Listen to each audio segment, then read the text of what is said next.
It's only from here that you get a sense of the scale of this ship, of just how big she really is. Now, I've been given the full guided tour to get a real sense of those huge proportions and just how ready this aircraft carrier is to leave her dry dock. This is a ship like no other in Royal Navy history. 3 times the size of the ageing Illustrious, she's crammed full of high technology. It may not look like much, but this network of rails and pulleys is one of the key technical innovations on board this ship. Known as the highly mechanised weapons handling system, so few people are now required to get the bombs and missiles from the very bowels of the ship up to the flight deck, that the HMS Queen Elizabeth will be able to go to sea with no more people on board than one of the older and much smaller Invincible class carriers. Impressive as this ship is, an aircraft carrier is as nothing without aircraft. And plans are already in place for the all-important flight trials. We're looking forward to conducting first-of-class flight trials with the F-35B to this exact aircraft carrier in the late months of 2018. We're expecting to do that off the eastern seaboard of the United States, and we're expecting to bring 2 or maybe 3 even F-35Bs to this deck to conduct those trials.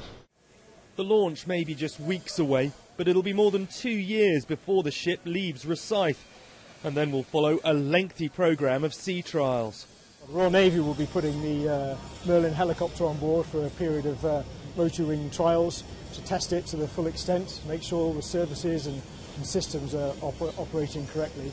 And that'll be the initial helicopter capability before we... And the big stuff is the Joint Strike Fighter, the F-35. I guess that'll be one day roaring along where we are right now. It will. You're standing on the centre line of the runway. You'll be going a lot faster than you are now, but that's the exciting bit. The F-35 at sea, off the eastern seaboard, doing her first set of sea trials. That's what the ship's about. That's what it was built for. There may be a long way to go until she can put to sea, but there's already a sizable Royal Navy presence on board to smooth the process from build phase to battleship. We're actively engaged in trials and commissioning. We have 74 technicians engaged in trials and commissioning activity alongside our industry colleagues, and there are many benefits to this. First of all, it accelerates the way in which we learn about the ship and forms the basis of our training solution. It also means when we get the ship in contractors' hands, we'll be able to get it into service that much more quickly and also with greater confidence.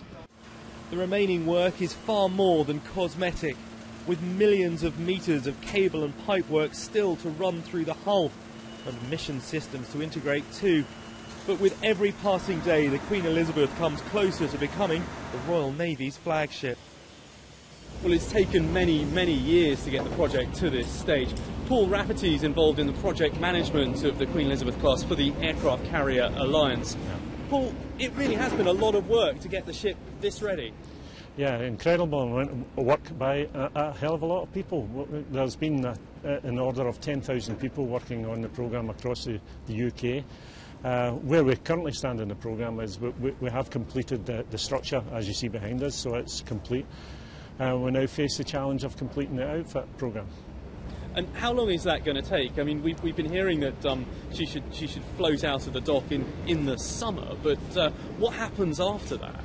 Well, she will, as you say, float out of the dock in the summer. In July, we will have the naming ceremony here, where we will then, post that ceremony, flood the dock and take the ship across to the outfitting berth, where we will continue with the outfitting programme, and then quite quickly after that, moving into the commissioning programme, which is setting to work all the systems ready for delivery.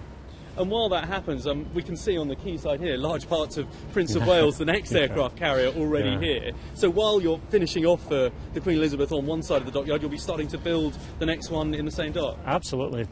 Prince of Wales has been built all around the UK as we speak, so she is well on in completion. We have, as you see, the bow section here waiting to go into the dock as soon as Queen Elizabeth is floated out, and the first major significant block for Prince of Wales will be arriving here in September. Now, as I say, this ship therefore isn't a one-off. Are there lessons that you've learned building something this big, 65,000 tonnes? There must be a couple that you can apply to the second in class. Oh, absolutely. We learn lessons as we go through the build programme. This is unlike other manufacturing industries where you would have built a prototype to iron out your issues. what you see in front of us is a prototype. So we're learning as we go through, and we're capturing those lessons and getting them put in, enacted on Ship 2 to ensure an effective delivery, both in terms of cost and schedule. Now, you've got a lot of work to do, evidently, before the naming ceremony in July, but it's going to be quite a special day, I guess, for the 10,000 people or so that have been involved in getting the ship to this stage. Oh, hugely special day. It's the equivalent of a launch, the old dynamic launch you would have. Not quite as dynamic, but as every bit as significant, because it's a key point in the milestone, because once we achieve that flood up, it is about then our ability to have the set to work the ship going forward.